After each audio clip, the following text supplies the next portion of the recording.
उल्टा उल्टा उल्टा है, उल्टा है, उल्टा उल्टा उल्टा उल्टा उल्टा है, उल्टा है।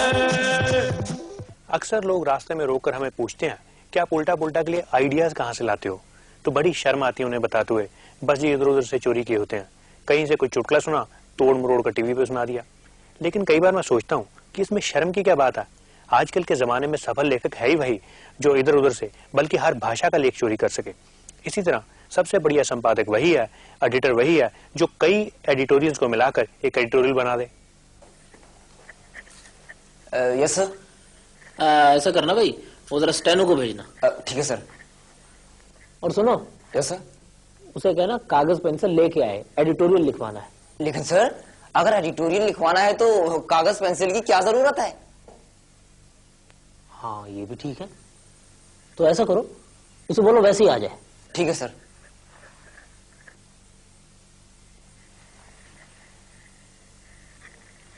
Yes sir. भाई ऐसा है, आज का टॉपिक है ड्रिंकिंग वाटर, पीने का पानी। ये 7 अलग अलग अखबार हैं और इन सब में ड्रिंकिंग वाटर पर एडिटोरियल है। ठीक है सर। मैंने इन सब अखबारों में 3-3, 4-4 लाइनें अंडरलाइन कर दी हैं। आप ऐसा करें, आप इन सबको इकट्ठा करके टाइप करके ले आए।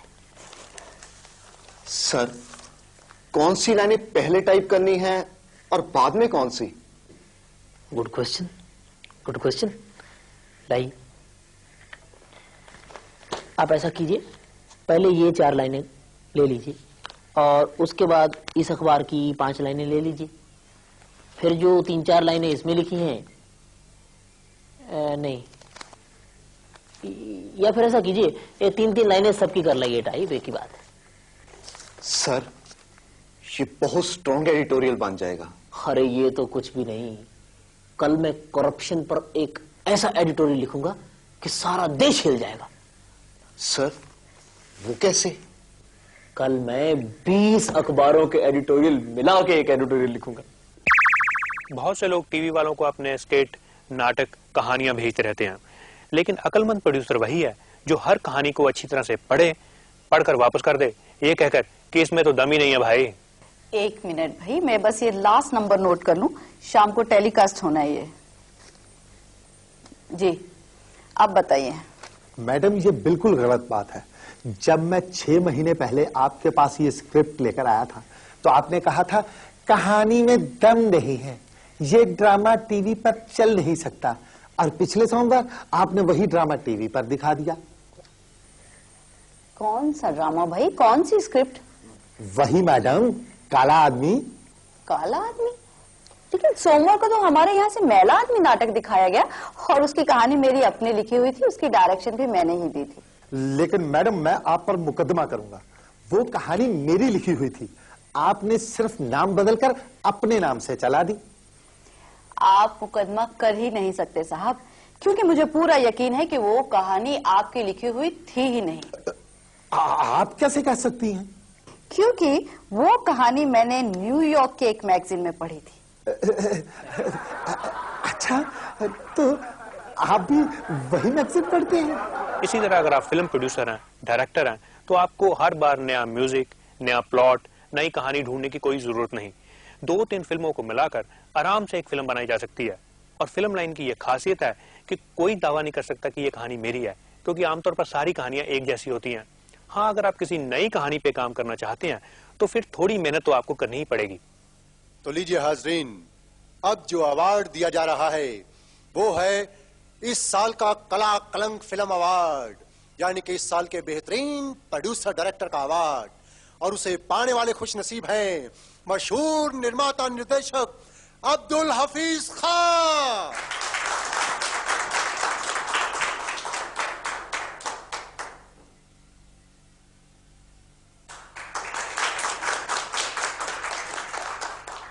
अब्दुल साहब, कांग्रेचुलेशंस। कितनी खूबसूरत फिल्म बनाई है आपने, बिल्कुल नया आइडिया, नए डायलॉग्स। आप तो सर छा गए। बस यूं समझिए कि मेहनत काम आ गई। वैसे 6 महीने तो मुझे फ्रेंच सीखने में लगे। फ्रेंच? लेकिन फिल्म के सारे डायलॉग्स तो हिंदी में है ना सर? लेकिन जिस फिल्म को देखकर मैंने ये फिल्म बनाई वो तो फ्रेंच में थी।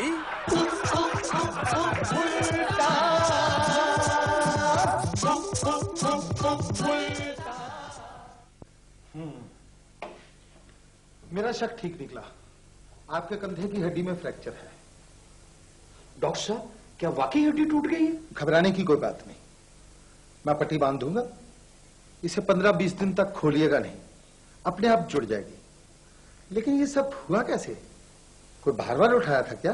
भार तो मैं रोज उठाता हूँ, मैं वेट लिफ्टिंग का चैंपियन हूँ, मैंने कई इनाम जीते हैं। तो फिर ये कैसे हुआ? वो क्या है जी कि मैंने गलती से अपने बच्चे का स्कूल बैग उठा लिया था।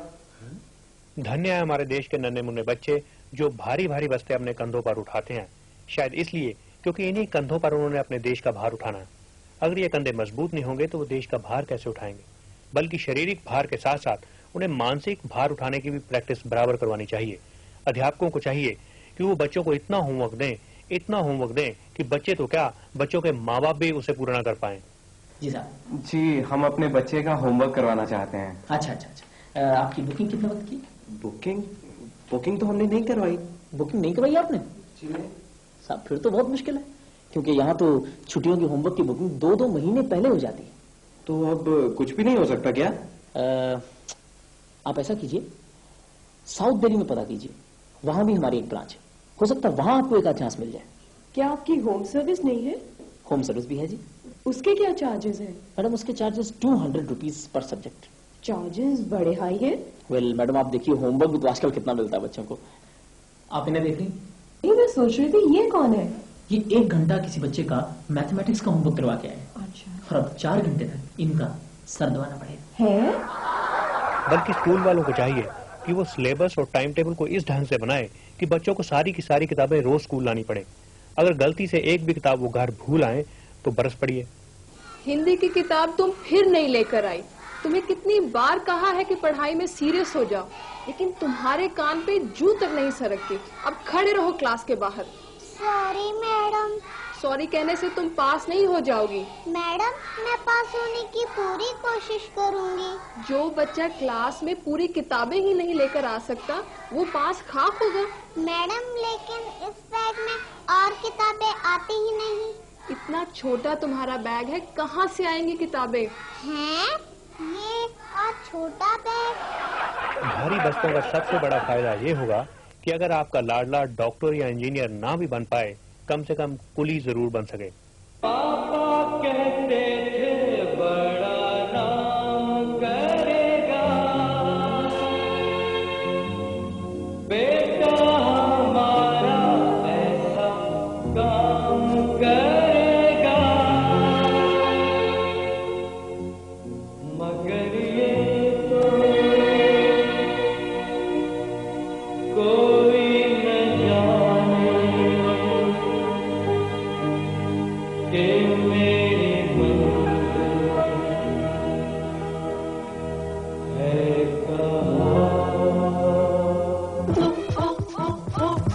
कहाँ।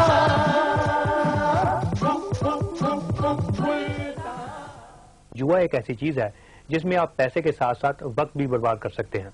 यानी कि एक पंथ दो काज। जीतने की उम्मीद में लाखों रुपए हारा जा सकता है। हारने वाले जुए में अपने बीवियां तक हार गए। साइकिल स्कूटर घड़ी तो चीज ही क्या है। रह क्या गया है, घड़ी साइकिल यहाँ तक कि कमीज भी हार चुका हूँ। भाई साहब अभी तो पेंट बाकी है। क्या मतलब? मेरा मतलब पेंट भी लगा दीजिए 50 रुपए में, जीत गए तो 150, और हो सकता है आपकी साइकिल घड़ी कमीज सब वापिस आ जाए। और अगर हार गया तो? हार गए तो ये तौलिया दे देंगे, लपेट के घर चले जाना।